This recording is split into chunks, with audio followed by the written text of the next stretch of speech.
চোখের পানির ফুটা সন্তানের গায়ের মধ্যে পড়তে দেরি, ও ঘুম থেকে জেগে গেল। ঘুম থেকে জেগে ওই সন্তান দেখে মায়ের চোখের কুটে পানি।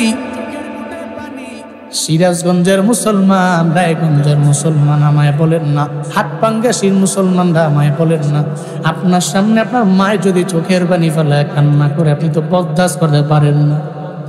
আপনি বললেন, মা ও মা, তোমার চোখের পানি আমি জীবনেও কোনোদিন সহ্য করতে পারি না, তুমি চোখের পানি ফেলে কেন কান্দো আমায় বলো। তুমি যদি আমায় বলো যা করা লাগবে তোমার জন্য আমি সব করতে পারবো, এরপরও চোখের পানি ফেলে তুমি কান্না করতে পারো না। দেখবেন বারবার সন্তান বলে তুমি কান্দো না, তুমি চোখের পানি ফেলে কান্না করলে আমি বরদাস্ত করতে পারি না। ও বাবারা, এবার ছোট্ট বাচ্চাটা ঘুম থেকে জায়গা সঙ্গে সঙ্গে বলে, ও মা, তুমি চোখের পানি ফেলে কান্না করলে আমি সহ্য করতে পারি না। কেন বলো না? প্রতিদিন বেলাল আজান দিলে তুমি নামাজের জন্য মুসল্লা বিছায়া দাঁড়াও, আজকে এমন কি হয়ে গেল তুমি নামাজের মধ্যে কেন তুমি না দাঁড়াইয়া, কেন জিহাদের ময়দানের ডাকের কথাটা শুই না তুমি চোখের পানি ফেলা কান্দো? মহিলা জানায়া দেয়, সন্তান দি হযরতে বেলাল প্রতিদিন আজান দিত, হাইয়া আলাস সালাহ হাইয়া আলাল ফালাহ। আজকে কিন্তু মিনারায় দাঁড়ায় ওই আওয়াজটা দেয় নাই, বলছে জিহাদের ময়দানে যাওয়া লাগবে।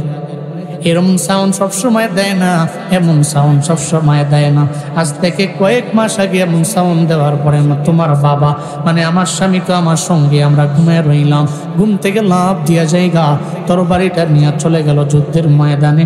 আজ পর্যন্ত তোমার বাবাই আমার কাছে ফিরে নাই, মানে আমার স্বামী আসে নাই। আমার নবীর প্রেমে পাগল হইয়া, ধর্মের জন্য পাগল হইয়া, ইসলামকে সুপ্রতিষ্ঠিত করার জন্য চলে গেল যুদ্ধের ময়দানে।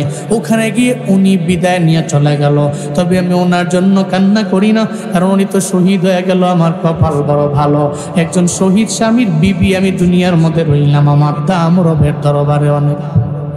আমি এই জন্য কান্দি না। আমি কেন কান্না করে জানো? আমার কান্না করার কারণ, আজকে তো বেলাল ওই সেম সাউন্ড দিয়া দিল মিনারায় দাঁড়াইয়া। আমার একটা উপযুক্ত সন্তান নাই, যে সন্তানটানে আমি সুন্দর করে সাজায় গুজায় পাঠায় দিব যুদ্ধের ময়দানে যাওয়ার জন্য। তুমি তো আমার ছোট সন্তান, নাবালেগ, তুমি তরবারি ধরতে পারবা না, ঢালও ব্যবহার করতে পারবা না, আমার নবীর সঙ্গে যুদ্ধের ময়দানে তুমি যেতে পারবা না। এই জন্য আমি মা কান্না করি। এই কথা শুই না সন্তান জানে দেয়, মা তোমার চোখের পানি আমি সহ্য করতে পারবো না। ও মা, তুমি তো চিন্তা করো আমি ছোট মানুষ, যুদ্ধের ময়দানে আমি জিহাদ করতে পারবো না। যেদিন থেকে দুনিয়ার মধ্যে আইসে আমি কিছু কিছু বুঝি গো আমার মা, যেদিন থেকে আমি শুনলাম আমার বাবাই চলে গেছে যুদ্ধের ময়দানে শহীদ হয়ে গেল, আমিও ওই জায়গার মধ্যে নিয়ত করে নিলাম আমিও এই লাইনে যাব, নিজের একজন শহীদ বানায় ফেলবো। কারণ শহীদ হতে পারলে হাসরের ময়দানে আমি পাবো বেলা হিসাব রবের জান্নাত। আর ইসলামকে সুপ্রতিষ্ঠিত করতে যাইয়া যদি আমার মরণ হয়ে যায়, আমার মরণ বরণ করতে দেরি হয়ে যাবে, আল্লাহর সাথে জান্নাতে আমার মুলাকাত হতে দেরি হবে না। মায়ের চোখের পানি বন্ধ। মা কয়, আমার মানিক চল চল, কুলের মধ্যে নিয়ে চলে গেল। আমার মায়ার নবীর দরবারে চলে গেল ফজরের নামাজের পরে। আমার নবী সব সাহাবায়ে কেরামেরা লাইনে দাঁড়ানো, কে কোন জায়গায় থাকবে, কে কিভাবে যুদ্ধের ময়দানে যাবে, কে সেনাপতি হয়ে যাবে। আমার নবী সবাইরে লাইনে দাঁড় করাইলো। এবার ওই মহিলাটা কুলের মধ্যে সন্তানটারে লইয়া লাইনে নিজে গিয়া দাঁড়ায় গেল। সাহাবায়ে কেরাম কয়, পারবা না। কেন পারবো না? পায়ের মধ্যে তো দাঁড়ায় দাঁড়ায় সূরা মুলক মানে আমার সে পড়ল, পায়ের মধ্যে দাঁড়াইয়া পায়ের ওপরে ভর করে কত নামাজের মধ্যে সে আমার তেলাওয়াত করলো। আজকে আমি কোনোভাবেই তার পায়ের মধ্যে একটা টোকাও তোমারে দেওয়ার জন্য পারমিশন দিব না। আযাবের ফেরেশতা বলবে, ও আল্লাহ, তারে আযাব দেওয়ার জন্য বারবার ট্রাই করেও আমরা পারি না, এখন কি করতে পারি আমায় বলেন না। আল্লাহ কয়, কে সামনে দাঁড়ায় গেল? কয় সূরা মুলক সামনে এসে দাঁড়ায় গেল। আল্লাহ বলবে অসুবিধা নাই, সূরা মুলক তো আমি আল্লাহ তারে বানাইলাম উকিল, আমি আল্লাহ তারে বানাইলাম সাফে। এই আযাবের ফেরেশতা তার কবরের মধ্যে আর তুমি আর আযাব দেওয়ার প্রয়োজন নাই। সূরা মুলকের পাওয়ারে তার কবরটারে এই মুহূর্তে জান্নাতের বাগান তুমি বানায় দাও। আতিনা ফি দারে দুনিয়া না হাসান, আতিনা ফি দারে উকবা না হাসান, ইয়া গিয়াসুল মুস্তাগীসি নাহদিনা লফদিকার বিল উলুমে ওয়াল গিনা। হর গৌরি দে নেको तू तैयार है, जो न मंगे उससे तू बेजार है। الذي أرسله الله تعالى بالحق بشيرا ونذيرا وداعيا إلى الله بإذنه وسراجا منيرا. اللهم صل على محمد النبي الأمي وعلى آله وسلم تسليما. وبعد فأعوذ بالله من الشيطان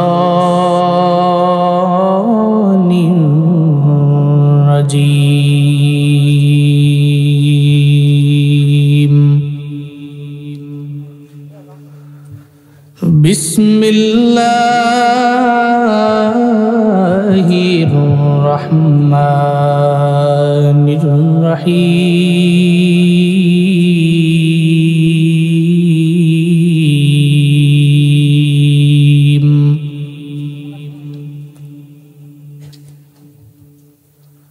الذي خلق الموت والحياة ليبلوكم أيكم أحسن عملا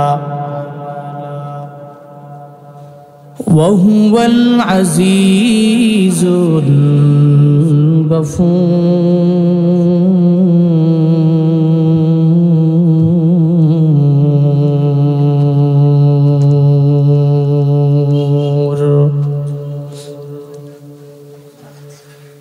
صدق الله مولانا العظيم وصدق رسوله النبي الكريم،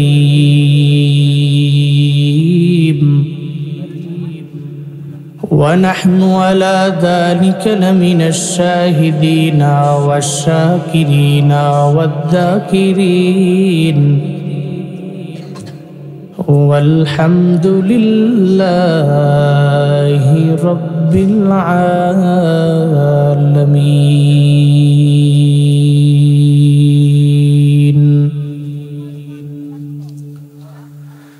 سبحانك لا علم لنا إلا ما علمتنا إنك أنت العليم الحكيم.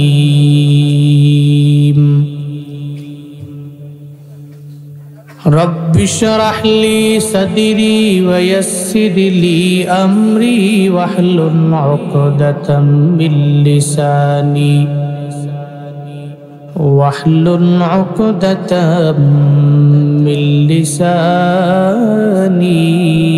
يفقه قولي. ربي زدني علما، ربي زدني علما.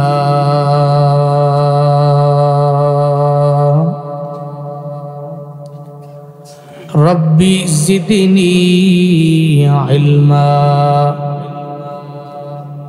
ربي يسر ولا تعسر وتمم علينا بالخير.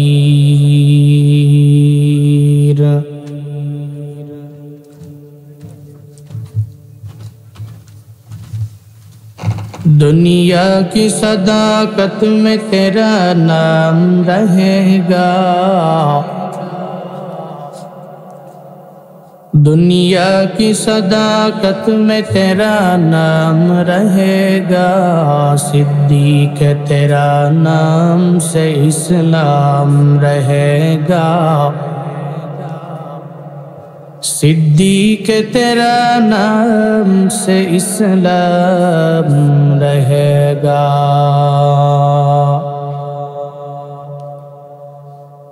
दुनिया की अदालत में तेरा नाम रहेगा, दुनिया की अदालत में तेरा नाम रहेगा, फारूक तेरा नाम से इस्लाम रहेगा, फारूक तेरा नाम से इस्लाम रहेगा।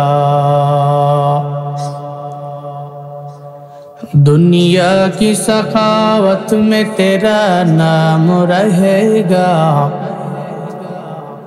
दुनिया की सखावत में तेरा नाम रहेगा, उस्मान तेरा नाम से इस्लाम रहेगा,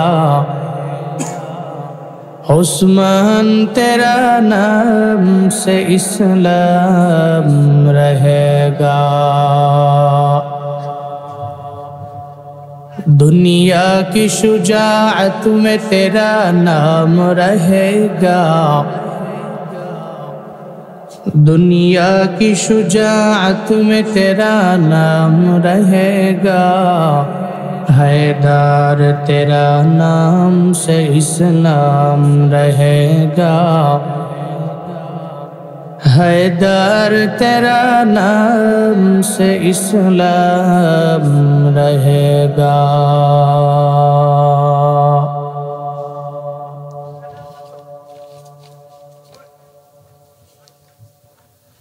मरकजुल कुरान नूरे मदीना মাদ্রাসার উন্নয়ন কল্পে আয়োজিত দ্বিতীয় বার্ষিক ওয়াজ ও দোয়ার মাহফিলের আজ 2 ডিসেম্বর 2025 মুতাবাররাক এই মজলিসের সম্মানিত সভাপতি, সিভিল সার্জন অফিসের অবসরপ্রাপ্ত প্রধান সহকারী, অত্র মাদ্রাসার সম্মানিত একজন অ্যাডভাইজার জনাব সরকার আব্দুল আজিজ সাহিব, আজকের মাহফিলের সম্মানিত সহসভাপতি, অত্র মাদ্রাসার সম্মানিত একজন উপদেষ্টা জনাব মোহাম্মদ রুকুন উদ্দিন রতন সাহিব, আজকের মাহফিলের সম্মানিত প্রধান অতিথি,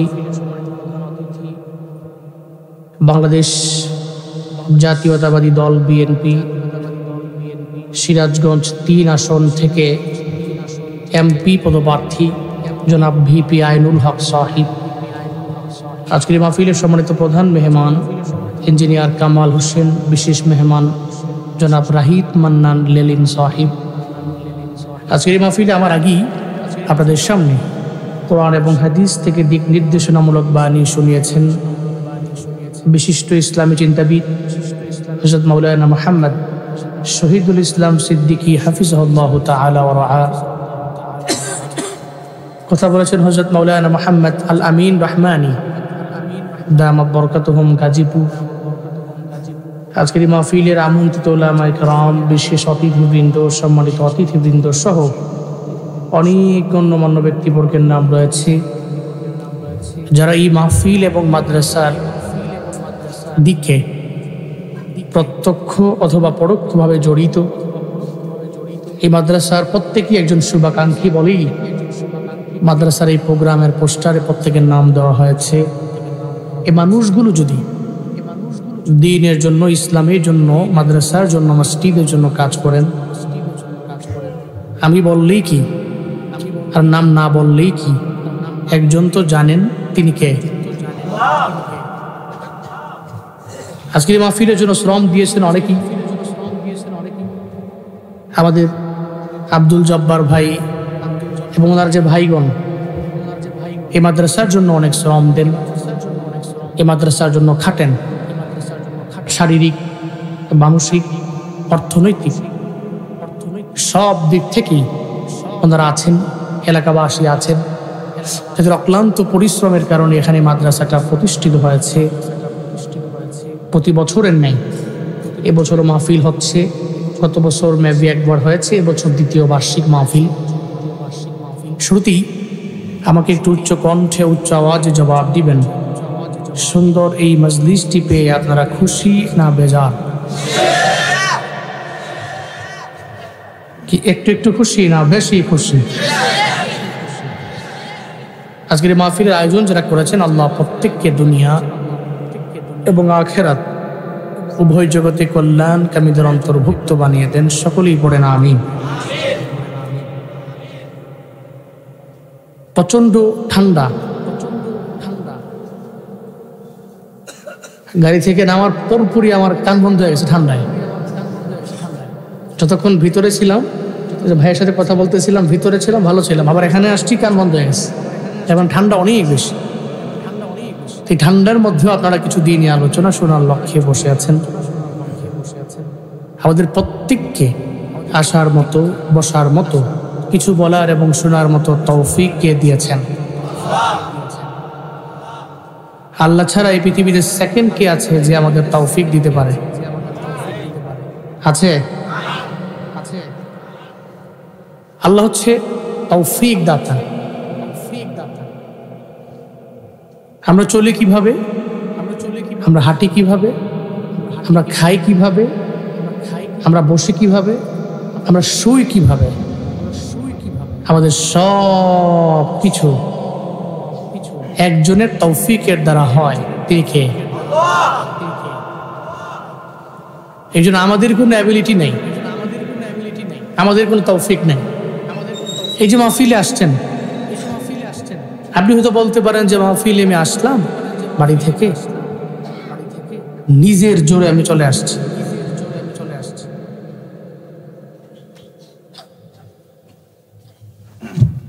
উঠাউঠি করা যাবে না। ওই যে আমার ভাই উঠছে, ওই যাবেন কি ওয়াশরুমে নাকি ইস্তিনজা? ওকে, ইস্তিনজার হলে যাওয়া যায়, এছাড়া উঠা যাবে না। আর যদি অনেক বেশি মন চায় যে না বাড়ি যায় ঘুমাবো, তাহলে এখানে আইসা ওই যে মাইক আছে না, ওই মাইকে বইলা পরে সবারে বলবেন যে আমার আসলে ঘুম আসছে, জায়গা দোয়া করবেন, বইলা পরে যায়, অসুবিধা নেই। আল্লাহ হচ্ছেন তৌফিক দাতা। আমাদের কোনো ক্ষমতা নাই, আমাদের কোনো পাওয়ার নেই, আমাদের কোনো যোগ্যতা নাই, একজনই দেন। তিনি কে? তাহলে পড়েন আলহামদুলিল্লাহ। আমার সাথে পড়ুন রব্বানা লাকাল হামদ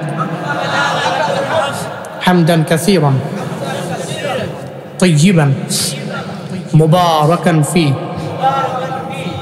ইয়া রাব্বি লাকাল হামদু কামা ইয়ানবাগি লিজালালি ওয়াজহিকা ওয়া আযীমি সুলতানিক লাকাল হামদু বিল ঈমান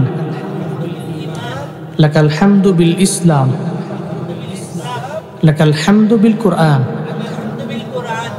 আমরা আমাদের ঈমান দ্বারা, ইসলাম দ্বারা, কোরআন দ্বারা প্রশংসা করলাম তার। আল্লাহ মৃত্যু পর্যন্ত রবের গুণ কীর্তন করার তৌফিক দান করেন। আমি এই খুতবায় সূরাতুল মুলকের 2 নম্বর আয়াতে কারিমা পড়েছি। কোন সূরা? সূরাতুল মুলক। আমাদের সবার কাছে এটা সুপরিচিত সূরা। একেবারেই যে ব্যক্তি কোরআন সম্পর্কে ধারণা একেবারেই কম, শূন্যের কোঠায়, ওনাকেও জিজ্ঞেস করলে উনি বলবে যে সূরা মুলক চিনি, শুনছি সূরা মুলকের কথা, একটা দামি সূরা,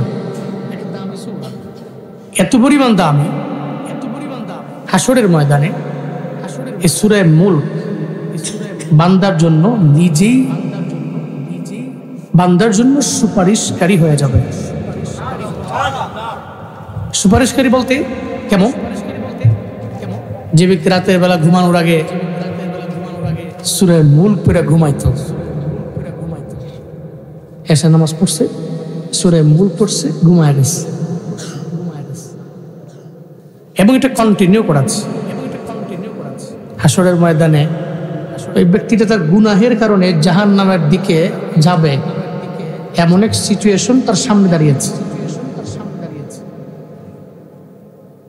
তখন সূরা মুলক যা দাঁড়ায় যাবে, আল্লাহ ও কই যায়? তার গুনাহের কারণে জাহান্নামে যায়।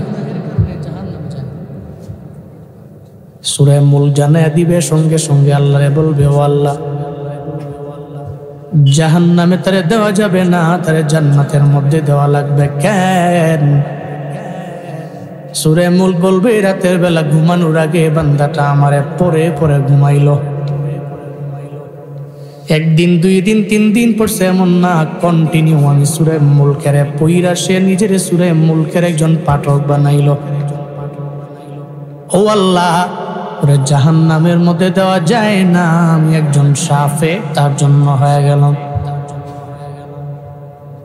আল্লাহ বলবে, তুই কি চাও? আমি চাই বান্দাটা জান্নাতের পথে আগাক। আল্লাহ বলবে, সুপ্রিম পাওয়ারের মালিক করে বানাইলাম, আই সূরা মুলক তো সুপারিশের কারণে বান্দাটারে আমি জাহান্নাম থেকে ফিরাইয়া এই মুহূর্তের মধ্যে জান্নাতের পথে তারে আগায়া দিলাম। 1 নম্বরে হবে সুপারিশকারী সূরা মুলক। 2 নম্বরে সূরা মুলক বান্দার জন্য হয়ে যাবে একজন উকিল। কি হবে? দুনিয়াতে মানুষ বাঁচার জন্য দেখবেন উকিল ধরে, উকিল উকালতি করে। ওই ব্যক্তি যদি মিথ্যা বলে, সত্যতে কনভার্ট করার জন্য বহুটাই করে, শেষ পর্যন্ত গিয়ে না পারলে কয় আমি আর পারি না। কিন্তু সূরা মুলক এমন উকিল হবে, হাসরের ময়দানে বান্দার জন্য বারবার সুপারিশ করে করে ওই বান্দার জন্য সূরা মুলকটা নিজেই ওকালতি করবে, বলবে, আল্লাহ, তারে জাহান্নামে দিতে পারো না, তারে জান্নাতের মধ্যে দাও, কারণ উকিল হলাম আমি নিজেই। এর মানে 1 নম্বরে সাফে হয়ে গেল, 2 নম্বরে হয়ে গেল বান্দার জন্য উকিল সূরা মুলক। 3 নম্বর, আব্দুল্লাহ ইবনে মাসউদ বলেন, বান্দারে কবরের মধ্যে রাখার পরে যখন আযাবের ফেরেশতা তাকে আযাব দেওয়ার জন্য কবরের মধ্যে চলে আসবে, ওই কবরের মধ্যে বান্দা তো বড় একা, ওখানে দরজা নাই, জানালাও নাই, কবরে ও একা। এই জন্য সাহাবায়ে কেরাম চিন্তা করতেন, দুনিয়ার সব জায়গায় গেলে আমি মানুষ পাই, ডানে পাই, বামে পাই, সামনে পাই, পেছনে পাই, সব জায়গায় মানুষ মিলানো যায়। হযরত ওসমান রাদিয়াল্লাহু আনহু কবর দেখলে চোখের পানি অটোমেটিক ঝরে পড়তো, কান্না করতেন। কেন? ওসমান, তুমি বড় দামি মানুষ, দুনিয়াতেই জান্নাতের সার্টিফিকেট পেয়ে গেলে, আর পরেও কেন কান্না? হযরত ওসমান বলে, এই সাহাবীরা জানো না, কবর এমন এক জায়গা, ওখানে আমি একা। দুনিয়ার যে কোনো প্রান্তে গেলে আমি মানুষ পাবো, আসরের ময়দানে আমার ডানে বামে সামনে পেছনে লোকের কোনো অভাব নাই। মিজানের দাড়ি পাল্লায় যখন আমি যাব, ওখানে গিয়েও দেখবো লোকের অভাব নাই। এরপরে যদি আল্লাহ পাক ডান হাতের মধ্যে আমল নামা দিয়া আমারে কয়ে জান্নাতে যাও, জান্নাতে গিয়েও দেখবো আমার ডানে বামে আমার জান্নাতি মানুষ অভাব নাই। আমি জাহান্নামে গেলেও দেখবো ডানে বামে লোকের অভাব নাই। কিন্তু কবর এমন এক জায়গা, ওই জায়গার মধ্যে গেলে আমি কাউরে পাবো না। ওখানে আমার মাও যাবে না, বাবাও যাবে না, স্ত্রীও যাবে না, সন্তানাদিরাও যাবে না। ওই কবরের মধ্যে একা। আব্দুল্লাহ ইবনে মাসউদ বলেন, কবরের মধ্যে আযাব দেওয়ার জন্য আযাবের ফেরেশতা যখন হাজির, তার মাথা বরাবর আযাব দেওয়ার জন্য দাঁড়ায় যাবে, মাথা বরাবর আযাব দিতে আসবে, সঙ্গে সঙ্গে সূরা মুলক হিসাব প্রতিবন্ধক হয়ে সামনে দাঁড়াবে। কি করবা? তার মাথার মধ্যে আমি শাস্তি দিয়ে দিব, আযাব দিয়ে দিব। মাথার মধ্যে শাস্তি দিতে পারবা না? কেন পারবো না? কারণ বান্দাটা সূরা মুলক তার ব্রেইনের মধ্যে নিয়ে নিছে, তার ব্রেইনের মধ্যে সেভ করে রাখলো। যেই বান্দাটা আমারে তার ব্রেইনের মধ্যে সেভ করলো, জীবনও কোনোদিন তার মাথার মধ্যে একটা টোকাও তুমি দিতে পারবা না। আযাবের ফেরেশতা সঙ্গে সঙ্গে এবার চলে যাবে বুকের বরাবর, তাকে আযাব দেওয়ার জন্য বুকের বরাবর যখন যায়, সূরা মুলক দাঁড়ায় যাবে, তার বুকের মধ্যেও আযাব দিতে পারবা না। কেন দিতে পারবো না? এই ফেরেশতা, তোমার ধারণাও নাই এই বান্দা তার বুকে বরাবর, বুকের মধ্যে যে আমি সূরা মুলকের বান্দাটা সংরক্ষণ করে ধারণ করে নিল, তার বুকের মধ্যে তুমি কোনোভাবেই একটা টুকাও দিতে পারো না, আযাব দিতে পারো না। মাথা বরাবর ময়দানে ব্যাকগ্রাউন্ডে যা দাঁড়ায় যাবে, আমি একজন সাফে, আবার দাঁড়ায় যাবে বলবে, আল্লাহ আমি একজন উকিল হয়ে গেলাম, সর্বময় ক্ষমতার মালিক তুমি আমারে বানাইলা। এই জন্য সূরা মুলক পড়নেওয়ালা বড় দাম, কারণ তার জন্য পাঠককারীর জন্য সে হয় উকিল, হয় সাফে, আবার কবরের মধ্যে গিয়ে তার কবরটাকে জান্নাতের বাগান বানানোর লক্ষ্যে সে নিজেই যায় আযাবের ফেরেশতার সামনে প্রতিবন্ধক হয়ে দাঁড়িয়ে যায়। পড়েন সুবহানাল্লাহ। আপনার তো মনে মনে চিন্তা, আমি তো কোরআনে তিলাওয়াত করতে পারি না, আমি তো কোরআন পড়তে জানি না, পড়বো কি করে? যারা কোরআন পড়তে পারে এরাও আবার চিন্তা করে যে বছরে একবার ধরবো রমজান মাস আসলে, পুরা রমজান মাসের মধ্যে তিলাওয়াত করতে করতে পাগলের মতো হয়ে গেল। এক খতম, দুই খতম, তিন খতম, চার খতম দিয়া লাইছে। রমজান শেষ, এটা সুন্দর করে এটার উপর দিয়া কাপড় টাপড় দিয়ে পেঁচায়া টেঁচায়া গিলাফ লাগায়া এরপরে আলমারির এক কোনায় রাখো, কোরআন দেখা হবে আবার রমজানে, থাকো ভালো থেকো তুমি ওখানে। যে পড়তে পারে না তো নাই, আর যে পারে পুরা বছর ঘুরে গিয়া একবার ধর। যদি আপনি চিন্তাও করতে পারেন না, কোরআনে যে সূরাগুলো আছে এগুলো যদি আপনি কন্টিনিউ আমল করতে পারেন, আখিরাতের লাইনটা অটোমেটিক্যালি আপনার কামিয়াব, আপনি কামিয়াব হয়ে যাবেন, সফল হবেন আখিরাতের লাইন। নিজে পারেন না, হুজুর আমি তো পারি না, কি করবো কি? তো নিজে না পারলে ছেলে আছে না, ছেলেকে মাদ্রাসায় পড়াবে। এখন তো আমাদের সমাজের মানুষগুলো সবাই খুব অ্যাক্টিভ, অন্তত পক্ষে একটা ছেলে অথবা একটা মেয়ে হলেও তাকে মাদ্রাসায় পড়ায়। কেন পড়ায়? কারণ এখন মানুষ বুঝেছে একটা ছেলেরে মানুষের মতো মানুষ বানাইতে পারলে মাদ্রাসায় পড়ায়, একটা ছেলে আমার মরণের পরে জানাজা মসজিদের ইমাম সাহেব কেন পড়াবেন? পাশের কেন প্রতিবেশী কোন হুজুর কেন পড়াবেন? আমার জানাজার নামাজ আমার ছেলে পড়াবে। এর চাইতে সৌভাগ্যের আর পৃথিবীতে কি হতে পারে বলুন? আপনার ছেলের হাতে আপনারা ধৈর্য একজন আলেম ছেলে, আপনার একজন হাফেজ ছেলে আপনার লাশটাকে হাতের মধ্যে নিয়ে কবরের মধ্যে রাখবে। এর চাইতে সৌভাগ্যের এই পৃথিবীতে কি হতে পারে বলেন তো? হ্যাঁ, এই জন্য একটা ছেলে মানুষের মতো মানুষ করে গড়ে তোলেন, চেষ্টা করেন। আল্লাহ আমাদের সবাইকে একটা ছেলে হলেও হাফেজ আলেম বানানোর তৌফিক দান করেন। সকলে পড়েন আমিন। কারণ এর সম্পদ, সন্তান কি সম্পদ। তবে এই সন্তানগুলোকে মানুষের মতো মানুষ করে গড়ে তুলতে পারলে ফায়দা আছে আপনার। মদিনার নবী বলেছেন 4 শ্রেণীর আব্বা আম্মা ভাগ্যবান। কয় শ্রেণীর বলেন না? কয় শ্রেণী? 4 শ্রেণী। 4 শ্রেণীর আব্বা আম্মা, এরা ভাগ্যবান, ভাগ্য বড় ভালো, আর এরা বেলা হিসাব জান্নাতি। নাম্বার 1, জি আব্বা আম্মা সন্তানেরা সুহাদা।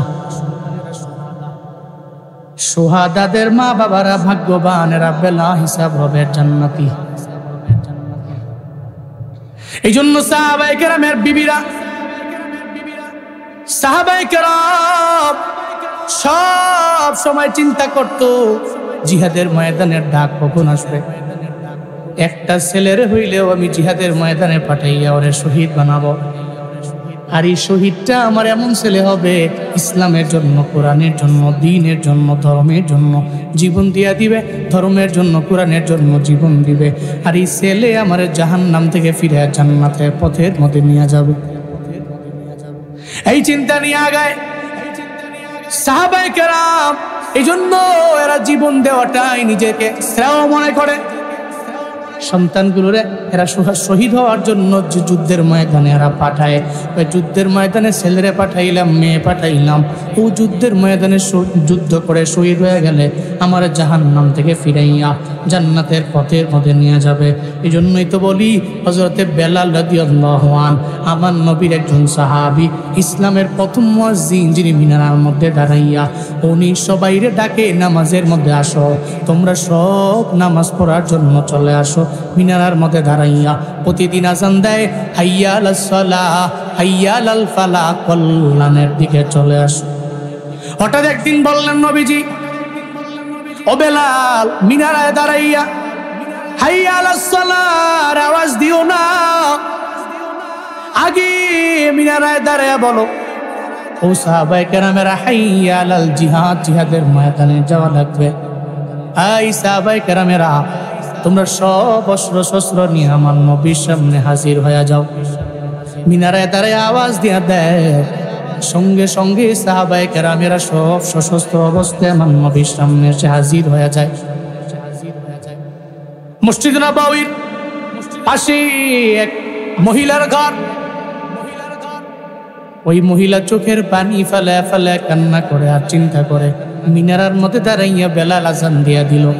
বেলাল যে মিনারার মধ্যে দাঁড়াইয়া আজান দিল, আজানের আগে যে বলল জিহাদের ময়দানে যাওয়া লাগবে, এটা শুই না চোখের পানি ফেলে ফেলে ওই মহিলা কান্না করে। একটা পর্যায়ে মহিলাটার চোখের পানি মহিলার পাশে শায়িত অবস্থায় ছিল ওনার মাত্র 7 বছরের একটা বাচ্চা। কয় বছর?